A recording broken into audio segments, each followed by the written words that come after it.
Thanks for sticking with us. Welcome back. Dr. Stevens, Dr. Nicole Stevens is our next guest, a mother, a wife, a doctor and scientist. She is the clinical director at doTERRA. Welcome to the show, Dr. Stevens. Thank you so much. Thank you. I'm so excited to be here. Yeah, thank you for being here. If you wouldn't mind, can you first explain to our audience what it is that you do? What does a director of clinical research do at doTERRA? Sure. It's the best job in the world. I get to actually direct all of our clinical research trials, which basically means how do oils and the supplements that doTERRA offers behave in humans or on humans or around humans. So that's the kind of trials that we get to run every day, and it's really, really fun. Yep, and I understand that with every product that you have, there is a team of scientists behind every product to make sure that, I guess, the efficacy, make sure its dosage.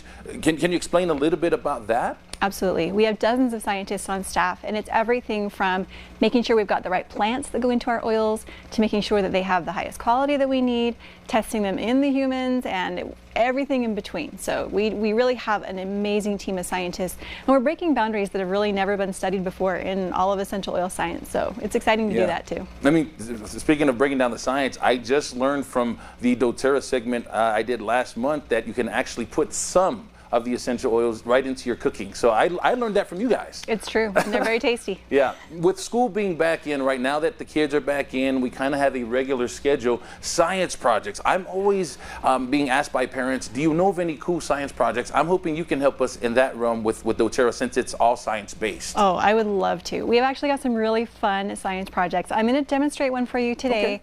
Hopefully you'll be able to see it. If not, be sure and try it at home because it's really fun. So this project is based on the idea of density. So have you ever cooked with oil and water before? What happens when you try and mix oil and water? Separate. They don't mix. They're different. What do you think happens with essential oil and water? Any guesses? Does it do the same? Okay, so I'm going to show you first grapefruit. I don't know if you can see this. This is grapefruit essential oil. It smells amazing. It smells just like grapefruit. Okay. I'm going to drop it onto the water, and I want you to tell me what's happening. It looks like it's just staying on top, just hovering. Yeah. Very much like cooking oil that you might use. Okay, so do you think all essential oils will behave that way? That's your hypothesis, right? I have a feeling I should answer the other way because you're leading me there. I'm leading you a little bit. Yes. Okay, this is wintergreen. Watch what happens when I put wintergreen into water. Wow, is it heavier? It is actually more dense than water, so it will go to the bottom. Now, as a scientist, what does that say to you? Will I be able to, is that going to absorb better in my body? Or how do you explain that to someone like myself? You know, really, it's all a matter of chemistry. And that's where it gets interesting, hopefully for kids if they're interested in this sort of thing. You then take a look at the oils, how they're behaving, check out their chemistry and say, okay, how is this different? And it really all comes down to what these essential oils are made up of, how their different constituents are interacting with those water molecules or not. Well, I think it's important to mention that this, in this part of our discussion, careers in the STEM, this could probably be a factor where if you're at home with your kids and you see that they're doing well at this, maybe a career in STEM. Oh, it would be amazing. And there's a lot of great resources out there for kids. And what I can tell you is this kind of hands-on stuff is really the way to get kids hooked. They see something, they're curious about it, they want to know more.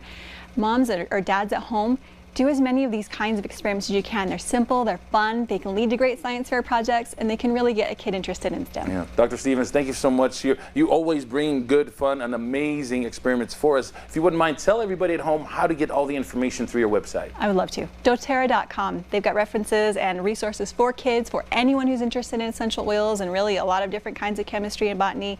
Another great site is source2u.com. Great resources about the plants, how we harvest them, how we make the oils. So those two sites are my two very favorite. Thank you. We'll put a link on the website to our website. It'll be easy there. Just go to fox13now.com and don't forget to click on the place.